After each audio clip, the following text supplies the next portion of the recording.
الريحه دي ايه الريحة؟ حرام عليكي، انت عارفه ان انا بتخنق. ده بخور عشان تريح اعصابك شويه. يا سلام، يعني انا بس اعصابي كده تعبت لوحدها؟ ما تكبرش الموضوع بقى يا حسين. واهو البخور اهو عشان لو ده اللي مضايقك. لا، انت عارفه كويس قوي ايه اللي مضايقني، عارفه ايه اللي مضايقني وحارق دمي واعصابي. على فكره انت اللي عامل في نفسك كده. مفيش اي حاجه تستدعي انفعالك ده.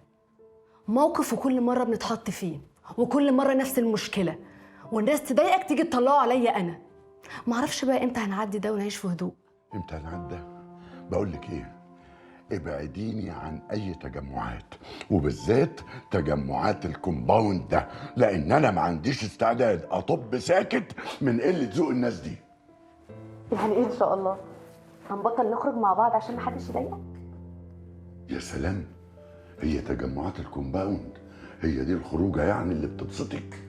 مصرة برضو انك تتعبي اعصابي، ولا بقى بتبقي فرحانة وانت ماشية والناس بتبص عليكي يقولوا يا سلام البت القمر الجميلة الصوانطوطة اللي متجوزة واحد قد ابوها؟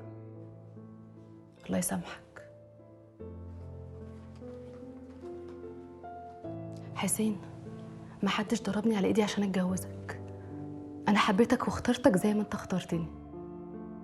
ده انا من يوم موت بابا وانا ما حسيتش بالامان غير معاك. عايزني بقى اظهر للناس لوحدي وتحرمني من الحاجه الحلوه في علاقتنا؟ يا سلام، هي الحاجة الحلوة اللي في علاقتنا بس ان انا بحسسك بالامان؟ الله، طب ما هي سهلة يا كارمن، ما تجيبي 2 بودي جارد يمشوا وراكي وهم يحسسوك بالامان اكتر مني. انا زهقت من كتر ما انت مش فاهم اي حاجه. انت اللي مش فاهمه حاجه، انت اللي مش فاهمه حاجه، ومش مقدره اللي انا بحس بيه وتعبني. انا بحس في امان الناس كاني خاطفك. هو انا ذنبي ايه؟ هو انت بتعاقبني على ايه دلوقتي؟ انا مش فاهمه حاجه. انا